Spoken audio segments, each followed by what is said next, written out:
Bonjour à toutes et à tous. Donc effectivement, je m'appelle Patrick Léret, je suis le directeur des affaires techniques de Franchimie. Affaires techniques à Franchimie, c'est un bien grand mot pour dire qu'on se préoccupe des sujets santé, sécurité, environnement, pour faire très simple. Je suis vraiment très honoré aujourd'hui d'avoir la chance de participer à cette journée et surtout de pouvoir rencontrer, échanger, croiser des experts comme on en a vu depuis ce matin, tous vraiment de très très haut niveau dans leur domaine. Alors je vous préviens tout de suite, moi je ne suis pas un expert de tel niveau et j'ai juste l'ambition cet après-midi de partager avec vous comment la chimie gère, va gérer, parce que tout n'est pas fini, ces rejets qu'on appelle aqueux, donc ces rejets aqueux contenant des PFAS, rejets chroniques contenant des PFAS au sortir de nos usines, et également ces déchets contenant des PFAS. On ne va pas parler cet après-midi de solutions pour le traitement des PFAS en rejet atmosphérique, ni également au niveau des sols contaminés. On va se focaliser sur les rejets aqueux et les déchets contenant les PFAS. Alors, avant d'arriver aux solutions, et vous verrez qu'il y en aura, je voulais commencer par dire quelques mots sur le secteur de la chimie. Pourquoi ? Parce que c'est un secteur qui souffre beaucoup depuis 3 ans, mais c'est un secteur qui compte également à la fois sur le plan économique, mais également parce que c'est un secteur qui dessert, qui fournit l'ensemble des secteurs de l'économie. Et à ce titre-là, c'est un secteur qui est essentiel. Alors, juste quelques chiffres qui sont souvent assez méconnus. La chimie, c'est le premier secteur industriel exportateur. Il faut savoir que dans la balance commerciale très négative de la France, au niveau industriel, la chimie est un des rares secteurs qui a une balance positive. La chimie occupe encore, malgré qu'on souffre énormément, la chimie française occupe encore en Europe le 2e rang, avec un chiffre d'affaires de l'ordre de 100 milliards. En termes de brevets, et ça c'est très important, quand je dis qu'on est créateur de solutions, en termes de brevets, on est le 4e secteur en nombre de brevets. On a également de plus en plus de start-up, et on a dédié un événement particulier en décembre là-dessus. On a plus de 300 start-up, et ça aussi c'est très très important si on veut innover et proposer de nouvelles solutions. On est toujours un secteur qui recrute, malgré nos difficultés, puisque en 2025, ça a été de l'ordre de 24 000 recrutements, alternants compris, bien entendu. Et un indicateur, on en a beaucoup, mais celui que je voulais partager avec vous aujourd'hui, parce que c'est là aussi une grosse problématique en dehors des PFAS, c'est la décarbonation, la baisse des émissions de CO2. Et le secteur a déjà, depuis 1990, baissé de 72% son empreinte, et je dirais est un des secteurs les plus avancés en termes de décarbonation. Donc il faut le savoir et c'est important à partager. Franchimie, dans tout ça, là aussi en quelques mots, c'est l'organisation professionnelle, je dirais, qui représente les entreprises de la chimie en France. C'est normal qu'on ne voit pas les slides. En fait, il faut les avancer. Ah merde.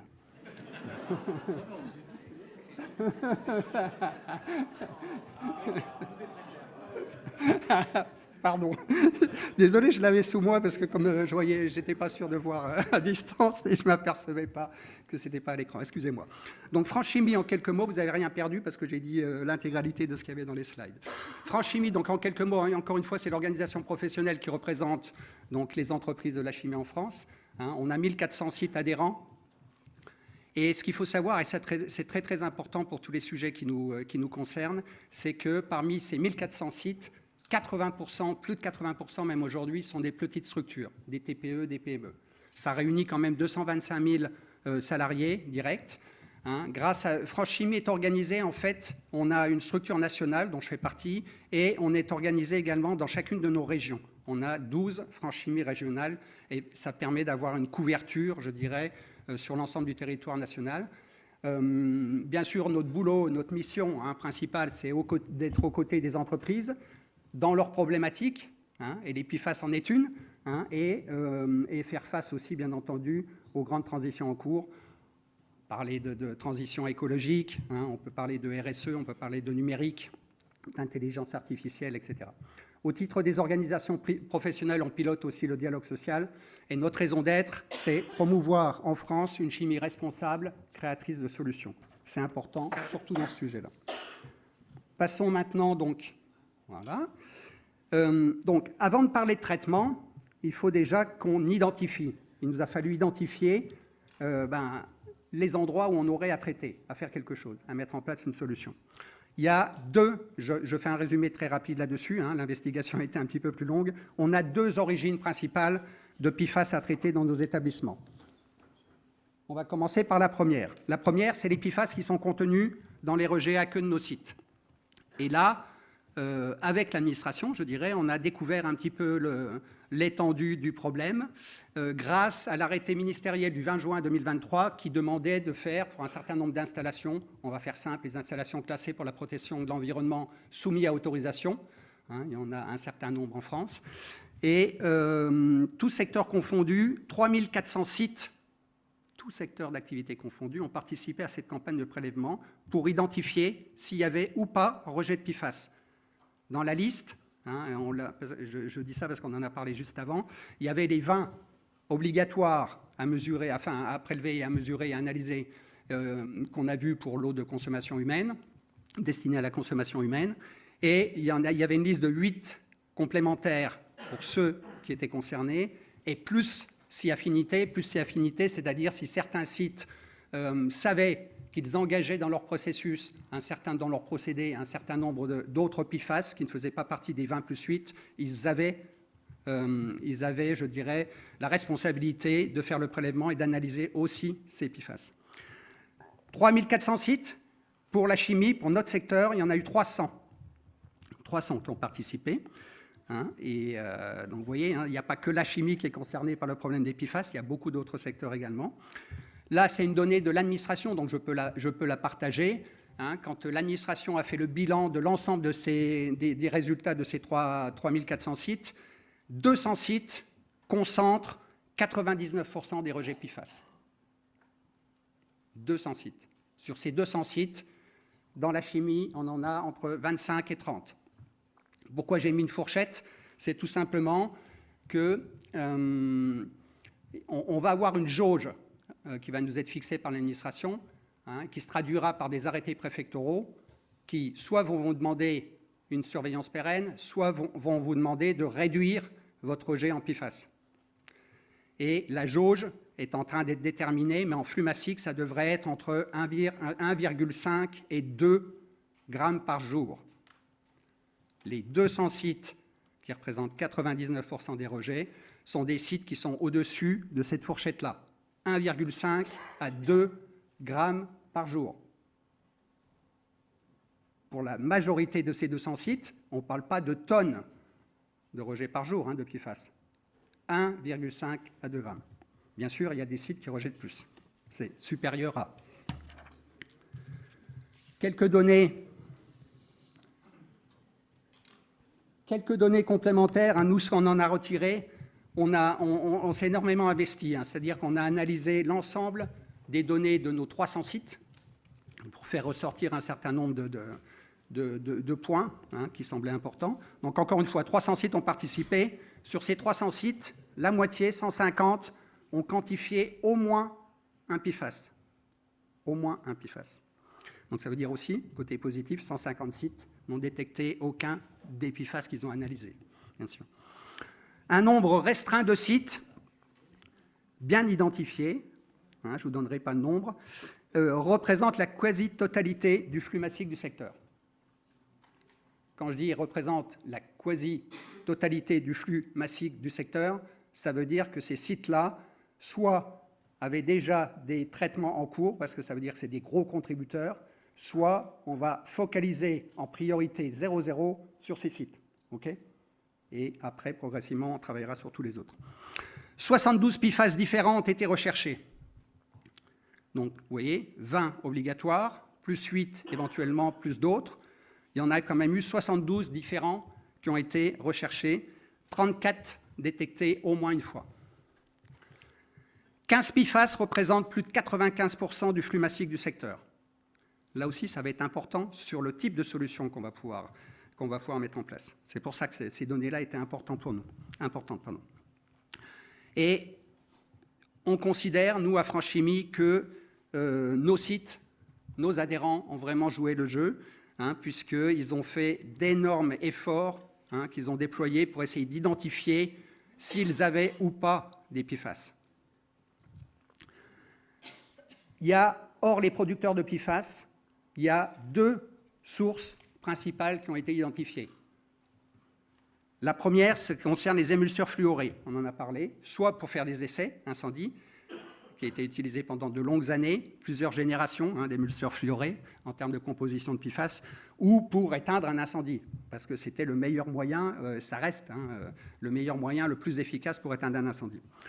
Et puis l'autre source principale identifiée, mais on en a parlé un petit peu ce matin avec l'intervention de Frédéric Gaucher, ça concerne les ingrédients pharmaceutiques, puisque très souvent, et je crois que Frédéric en a parlé ce matin, des PFAS sont utilisés dans ces procédés, soit comme réactifs, soit comme ingrédients, soit comme intermédiaires. Les déchets PFAS, deuxième catégorie, les déchets PFAS issus de la substitution des émulseurs fluorés.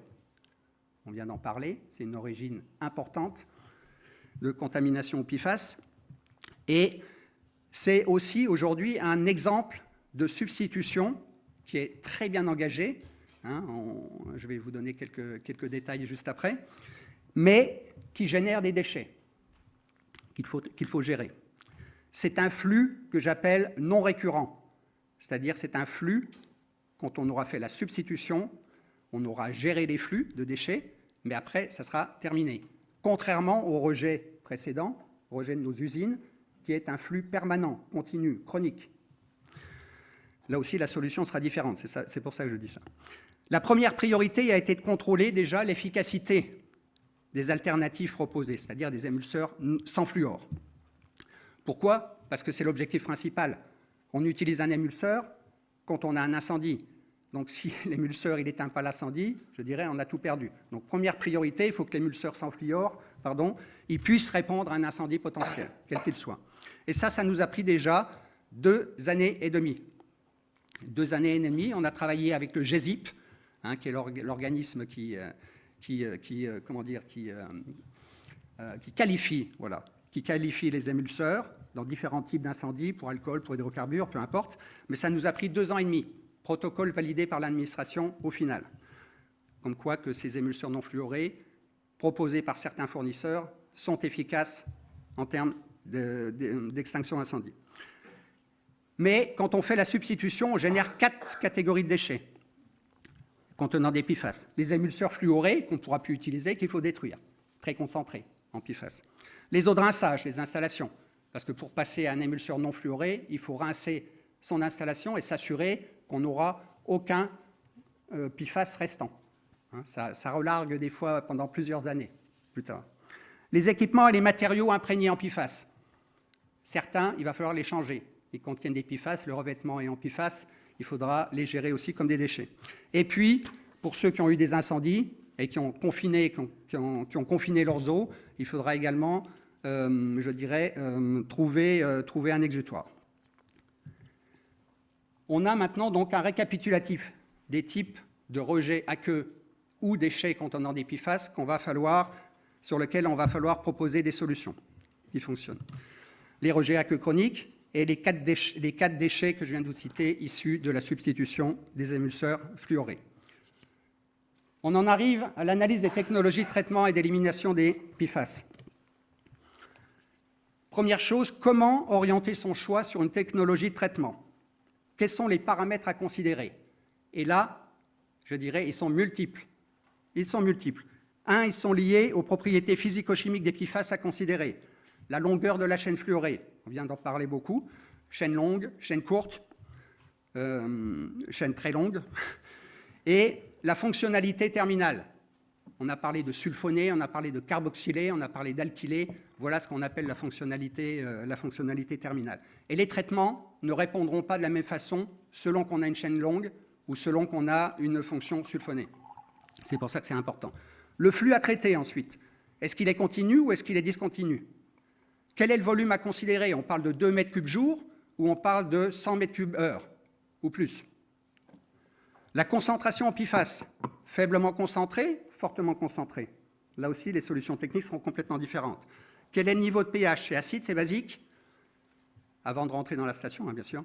le niveau de matière en suspension, la charge organique, les impuretés, y compris métalliques, la variabilité de la concentration en PFAS. Les solutions n'aiment pas l'invariabilité des effluents qui rentrent dans leur solution technique.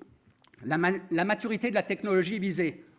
On ne va pas investir, mettre en place un traitement si la solution n'est pas fiable. C'est les rejets qui vont rejoindre le milieu naturel. Il faut que ça soit efficace à tout moment. Donc, on va plus s'orienter vers des technologies matures que des technologies émergentes. La gestion des résidus de traitement, parce que malheureusement, quand on va mettre en place un traitement, quel qu'il soit, vous allez voir, ça génère des déchets qu'il va falloir traiter également, des résidus. Et puis, quand même, on est des industriels, il va falloir évaluer à un moment donné quels seront les coûts opérationnels, les coûts de production liés à la mise en place d'un traitement ou d'une solution technique, et l'ordre de grandeur de l'investissement, ce qu'on appelle le CAPEX. Il faudra amortir sur plusieurs années.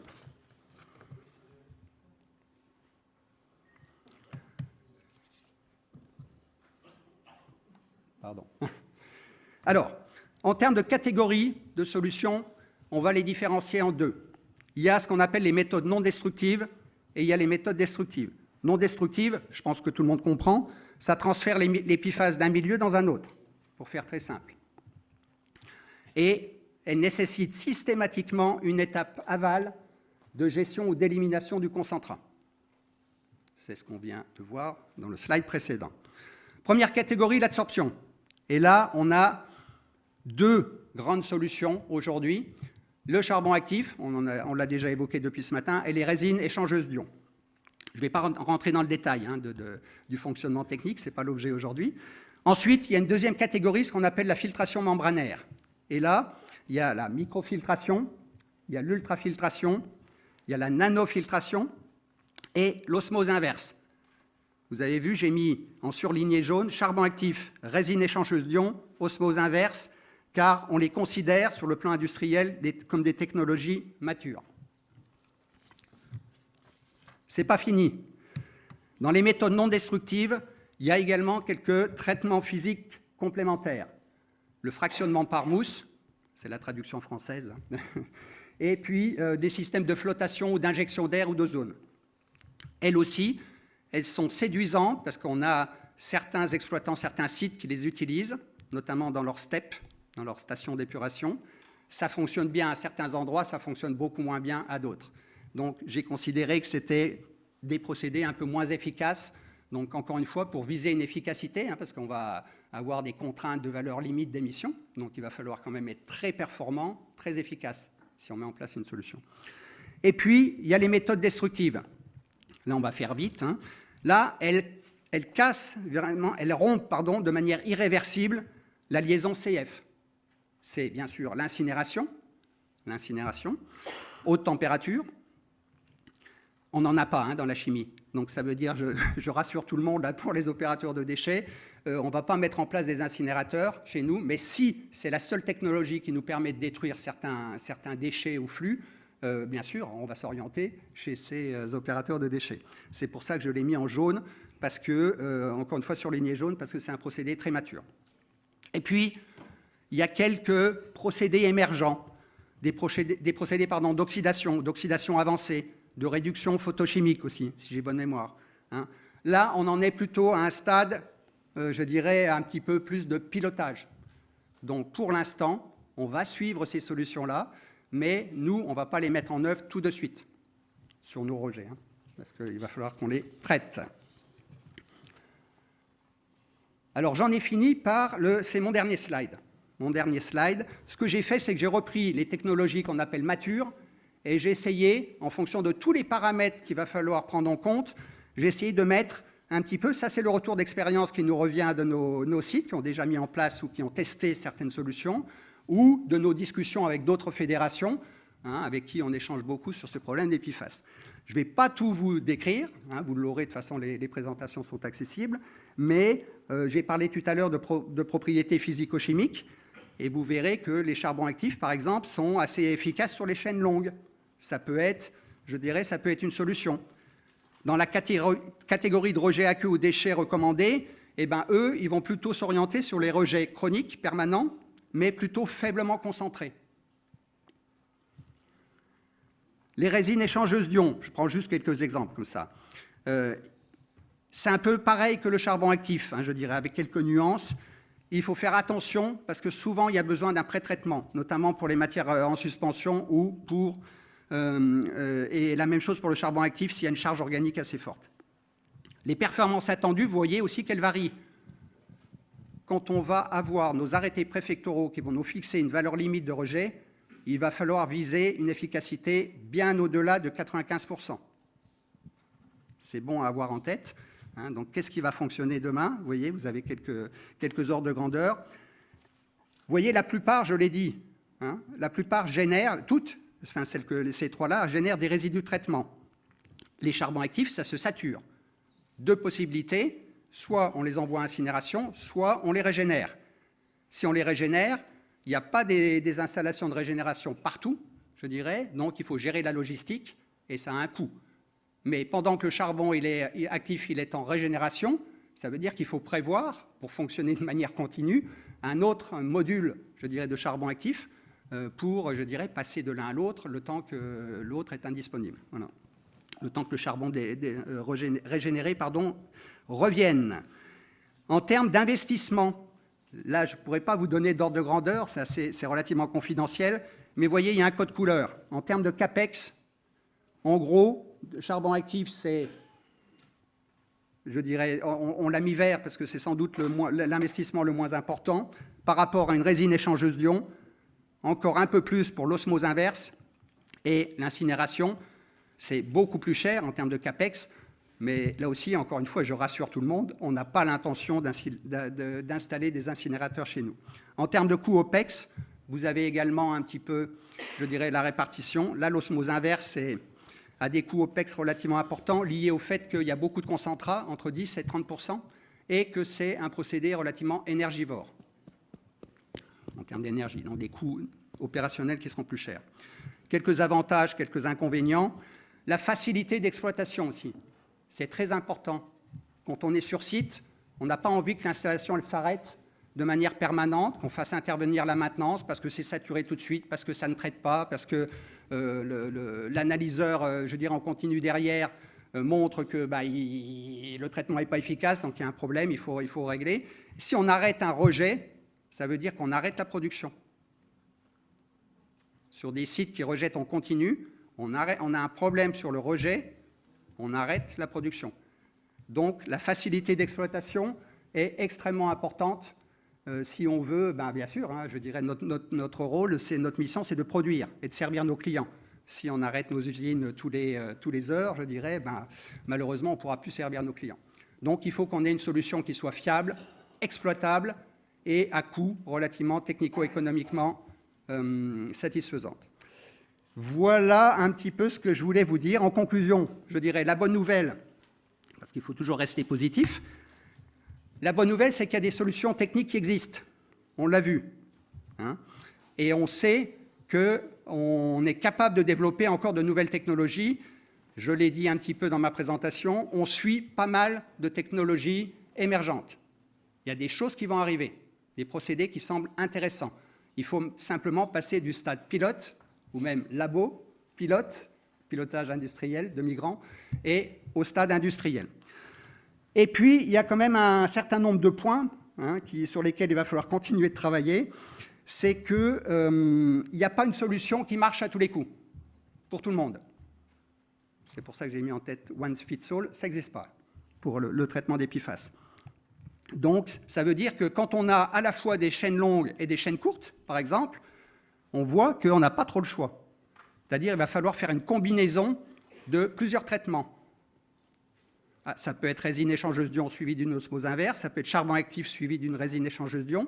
C'est ce que j'appelle la combinaison. Plusieurs traitements en série. L'autre point qui est aussi extrêmement critique pour nous, c'est la viabilité économique de ce type de traitement, que ce soit des OPEX ou des CAPEX. Parce que ça peut remettre en cause, il faut parler vrai, ça peut remettre en cause, je dirais, certains sites. Forcément. Et Petit conseil, mais ça, je pense que tout le monde l'avait compris, ceux qui ont mis en place ces traitements, quand on peut pas toujours. Hein, ce n'est pas sur la station d'épuration, je dirais, interne finale, mais c'est au plus près de l'atelier qui génère des PFAS.